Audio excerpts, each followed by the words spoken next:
네, 강프로입니다. 자, YC 보겠습니다. 자, YC 오늘 24% 올라갑니다. 일단 보유하신 분들 축하드리고요. 오래 기다리셨습니다. 여기 6월 한 10일경부터 시작해갖고 크게 조금 하락을 했는데 하락한 이후에 바닥을 확인하는 과정까지 거쳤고 그리고 지금은 호재가 하나 붙었죠. 그런 부분이 어디서 붙었느냐? 삼성전자의 납품 계약으로 붙었습니다. 자, 그러면 이쪽 구간에서 이렇게 반등을 하고 그리고 최근에 삼성전자에서 뭐가 나왔죠? HBM 통과를 했죠. 한미반도체의 TC 본딩 장비를 사용하지 않고 HBM 3E는 아니지만 3라도 통과를 했습니다. 자, 그러면 삼성전자에서 한미반도체 쪽으로 굳이 이쪽으로 가지 않아도 되는 조금 그런 상황이 벌어진 겁니다. 자, 그러면 우리가 여기서 봐야 되는 건 뭐냐? 이제는 여기 매물 소화 과정을 어떻게 봐야 되는지 그 부분에 대한 내용만 체크를 하면 됩니다. 앞으로 좋아질 만한 내용이 있고 그리고 나서 실적이 전환되는 상황을 주가가 올라가서 확인을 한다면 지금은 그쵸 시세가 나오는 부분을 확인을 했다.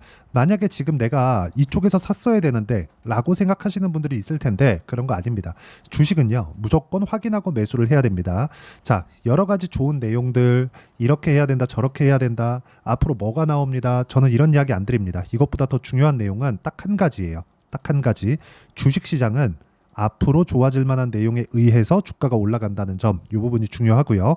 그리고 앞으로 좋아질 만한 내용에 대한 첫 번째 단계, 실제 계약건까지 이루어졌는데 실적이 지금 좋아졌나요? 안 좋아졌죠. 그렇죠. YC의 올해 예상 실적은 380억입니다. 그리고 380억은 사상 최고치의 실적도 아닙니다. 자, 그러면 YC의 실적이 좋아질 때까지 주가는 올라갑니다. 실적이 실제 좋아지잖아요. 그러면 어쩔 수 없이 한국에 있는 장비주들은 사이클을 탈 수밖에 없기 때문에 이 반도체 경기에 맞춰서 실적이 좋아지는 과정에 맞춰서 주가가 하락할 수 있는 가능성이 있습니다. 근데 지금은 그런 상황이 아니다. 왜? 실적이 아직 좋아지지 않았으니까.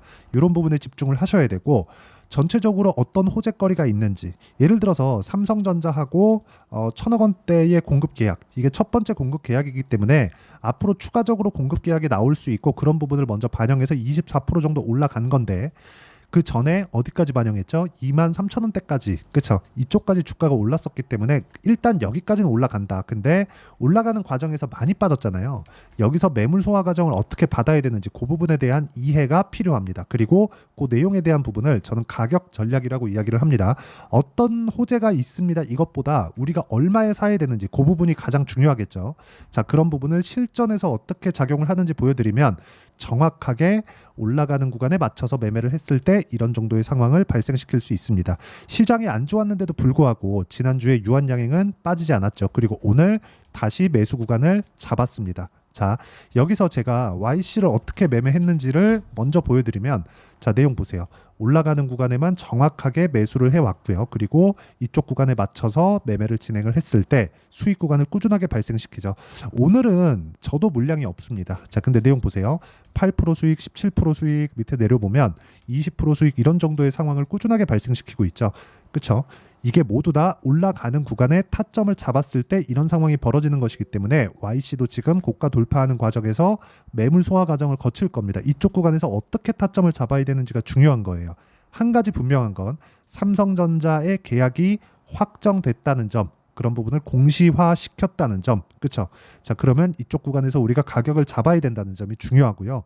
가격을 잡는 부분은 이제 매물 소화 과정을 거치고 다시 올라가는 구간인데 이쪽 구간에 대한 부분을 이렇게 올라가는 구간에 매매를 했을 때 이렇게 매매하는 부분이 가능하다는 점입니다. 자, 다른 종목 한번 볼게요. 제가 비슷한 종목인데 DI 같은 경우에도 보세요. 그렇죠? YC에서 삼성전자 쪽으로 계약을 했다는 내용이 들리니까 YC도 반등을 하고 DI 같은 경우에도 반등을 하죠. 근데 DI 같은 경우에도 제가 과거에 매수했었던 거 보면 보세요. 그쵸? 올라가는 구간에만 꾸준하게 공략을 하고 있고 그랬을 때 25%, 14% 이런 정도의 수익 구간을 만들어내고 있으니까 매매하는 구간에서 가격대를 보는 건 그 어느 때보다 중요하고 그런 부분에 대한 내용을 제가 여기 소통방에서 공유를 해드리고 있고요. 그리고 오늘 같은 경우에도 뭐 태성이나 워트 같은 종목군들을 제가 공유를 해드린 결과 태성 자, 내용 보시면 어때요? 올라가는 구간에서 50% 정도의 수익 구간 만들고 오늘 다시 매수 구간 잡았고요.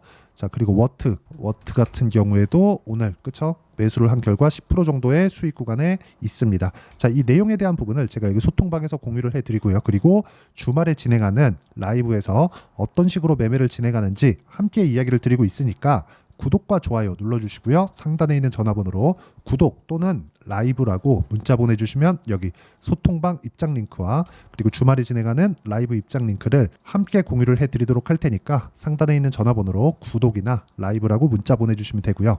자, 내용 정리하면 그렇습니다. YC 이제 반등 확인했다. 자, 그런 과정에서 다중바닥까지 다 봤기 때문에 우리가 매물 소화 과정에서 매수할 수 있는 타점을 잡는 게 중요하고, 그런 가격에 대한 부분을 어떤 식으로 이해하고 어떻게 판단할지를 제가 상세하게 이해를 시켜드리도록 할 테니까 영상 끝까지 시청하시고요. 모든 분들이 성공 투자하셨으면 참 좋겠습니다. 자, 24년도가 돼도 여전히 시장은 녹록지 못합니다. 이런 상황이 벌어지는 건 어쩔 수 없습니다. 이런 상황에서도 수익이 나는 종목들의 구조는 변하지 않습니다. 즉, 대시세 종목에 대한 구조는 변하지 않는다는 거고, 실제 제가 소통방에서 지속적으로 이야기를 드리고 있는 내용도 대시세 종목이나 시장 주도주를 공략하는 건 철저하게 가격 분석을 하라고 이야기를 드리고, 가격 분석 이후에는 이슈에 대한 파악, 그리고 이슈를 파악하고 나서는 다시 내가 얼마에 매수할지 그 타점에 대한 부분을 지속적으로 언급을 하고 있습니다. 자, 근데 생각해 보세요. 시장이 굉장히 어려웠습니다. 어려운 상황에서의 어떤 종목들이 강했냐 보면 반도체와 그리고 바이오입니다. 자, 실제 여기 보면요.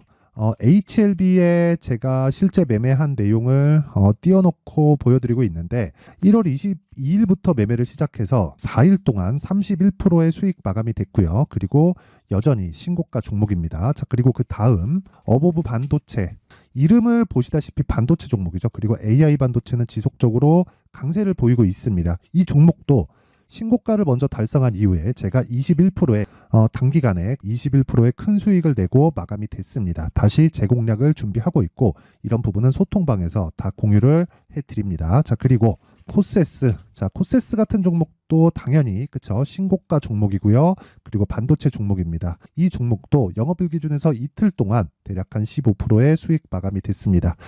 내용을 한번 보시면 어떻습니까? HLB를 포함해서 30%, 20%, 15% 이런 식의 수익이 지속적으로 발생하고 있는데, 이 세 종목 모두 다 신고가 종목이고 1월 달에 시장이 약세를 보이고 있는 구간에서도 강했었던 그런 종목입니다. 특징점이 하나 있는데, 그 이슈에 앞서서 가격이 먼저 반영했다는 거죠. 그렇게 제가 가격을 먼저 보고 이슈에 대해서 파악하는 이유는 결과적으로는 큰 시세를 먹기 위한 사전 준비 작업입니다. 실제로 큰 시세를 먹기 위해서 사전 준비 작업을 했을 때 여기 레인보우 로보틱스 127%, 그리고 ISC 98%, 그리고 한미반도체 97%의 큰 수익을 내는 상황을 만들 수 있습니다. 어떤 식으로 소통방에서 진행됐는지, 그쵸? 그 상황을 제가 이야기를 드린 건데, 이런 상황도요, 당연히 신고가를 공략했을 때 가능한 겁니다. 자, 그러면 이번에도 마찬가지입니다. 그쵸? 정부 주도의 코리아 디스카운트 해소 방안이 2월 달에 발표를 하고요. 그리고 2월 달에 발표된 내용을 토대로 주가가 움직이는 게 아니라 이미 움직인 내용이 있죠. 실제 이 내용은